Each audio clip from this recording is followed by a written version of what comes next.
ગમે તેવી ગાડી હારી મોટી 10 લાખ 20 લાખ રૂપિયાની ગાડી લાવો ને એટલે આવશે મારા પારે કે માડી ગાડી લાયો ચાંદલા કરી આલો અને તમારી ચુંદડી મોઢું છું માં રક્ષા કરજે.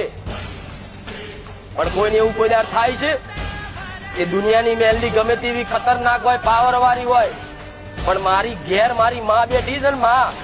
બાઈક નવું લાવું તો પહેલી ચુંદડીમાં તારી મોઢું જગતની માતાની નહીં ભલે મેલી આલી હોય તોય આવો ભાવ રાખો ને તાર તમારી માં સાધન ઉપર બેસી જાય, તમારી એ બાઈક ઉપર બેસી જાય, તમારી એ ગાડી પર બેસી જાય, તમારી એ ટ્રેક્ટર ઉપર બેસી જાય. કોઈ દર જગતમાં છે ને ટચ ના થવા દે. હું સોલંકી બેઠી મેલડી અને કદાચ કોઈ કારણોસર કોઈ ચોઘડિયાના કારણથી કદાચ કોઈ અડી જાય કોઈ એક્સિડન્ટ થઈ જાય ને તો તમારો એક માથાના બાલ જેટલી જગ્યામાં તમારી માં